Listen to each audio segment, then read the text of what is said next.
Well, welcome back to the Mennonite Farmhouse. I'm Leanne, and today we're going to talk about my food dehydrators. I have a Nesco American Harvest and an Excalibur 3948 CDB, and well, I had a subscriber ask me to show you what my dehydrators look like. I didn't buy either of these for me. This was a Christmas present for my husband, and this, well, when I first started out dehydrating, I had an herb garden, and I was dehydrating oregano and basil and thyme. So I borrowed my mom's dehydrator because she wasn't using it. Well, the fan and motor were on the bottom, and somehow it shorted somehow. So I was a nice daughter and bought her a new one. Somehow it came back to me, and she went and bought her own. So it was less than $100. It will do the job, and you get ad trays. These are easy to take apart and wash by hand. I wouldn't recommend putting them in the dishwasher. I've done that. Don't do that. And every once in a while when you're dehydrating something, you're supposed to unplug it and move the trays around, rotate them. And yes, if you just want to get into it, don't want to spend a lot of money, this is the way to go. And if you're drying little things, you can also buy on the side these little screens. And if you want to dehydrate liquid in here, you have to buy these things, and not notice the hole in the middle. Well, the fan's on top instead of the bottom. So also when you're buying one, make sure it has a temperature dial. I know my mother-in-law had one that you just turned on and she didn't know what temperature it was at. That's important to know when, like, you're drying herbs. They should go higher than 95 degrees. And I dehydrate all my fruits and vegetables at 125. And jerky should be dehydrated at 160. And on here it actually tells you the different temperatures for different food.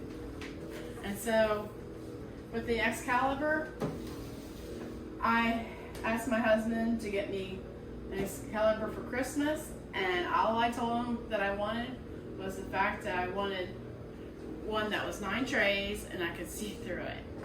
Well, he just went to Bed Bath & Beyond and ordered it that way. I guess the only model they had available to them had the digital display to it. And you don't have to necessarily get the digital display.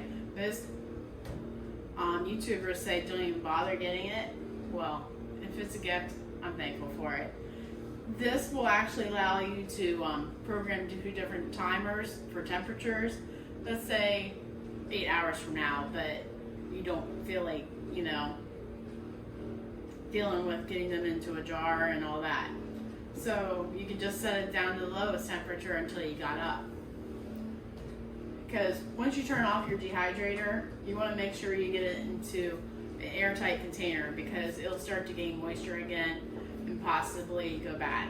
You just always want to be food safety conscious about it. With the Excalibur, you don't necessarily have to have a see-through door. I just thought it'd be neat to be able to see the food, but you barely see it. So the black cover is just fine.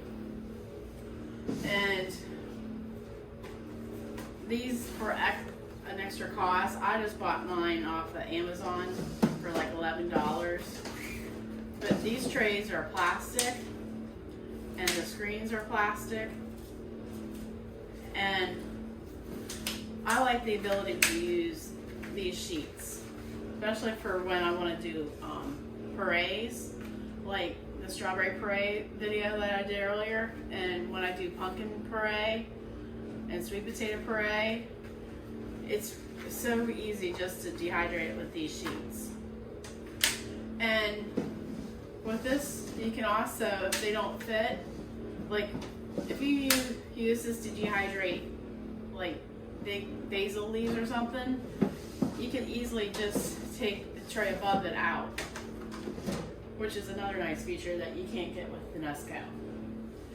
You can also dehydrate liquid by just putting it on a pie sheet or a cake pan in there, and that will help dehydrate it.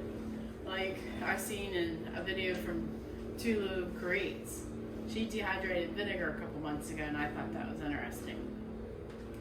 You can also proof your bread in here. I think you can just take all the trays out, put your bowl in there. Well, get it warmed up first, then put your bowl in there and let it rise.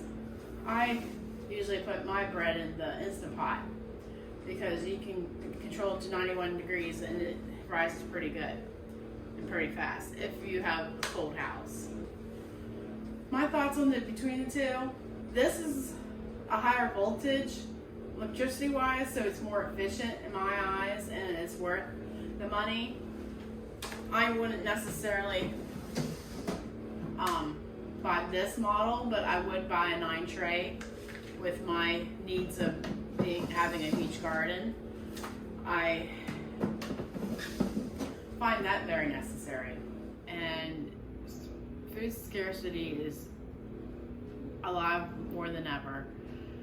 And if you can get your hands on some food and you need to preserve it because you can't eat it all at once, dehydrating I feel is more important than ever because it will maintain more of the nutrients than freezing or canning. It'll last longer. Things stored properly can last for at least 20 years. So in regards to which one to buy, if you can save up, get with a higher brand model, a better quality dehydrator than anything that's under $100. I'm the type of person, or maybe it's just because I'm getting older and have more money, that I'd rather stick with something that's going to last a while and it's going to have a warranty and a guarantee that it is going to work for me than to buy something cheap. This is just my views and how I run my household. So if you really want to get serious about dehydrating because of you want to build up a pantry and have a better insurance policy of food in your life, dehydrating is a way to go. Not everybody has the space to can because you have this storing of your equipment and your jars, which takes up space. So dehydrating takes up way less space. In fact, you're taking your food and shrinking it. So I hope this is helpful. I hope you've learned something, or I hope I haven't wasted your time to be inspired to put up food for your family and be able to cook for your family. Go ahead and subscribe to my channel and like this video if you found value in it. So with that in mind, hopefully I'll see you in the next video. God bless.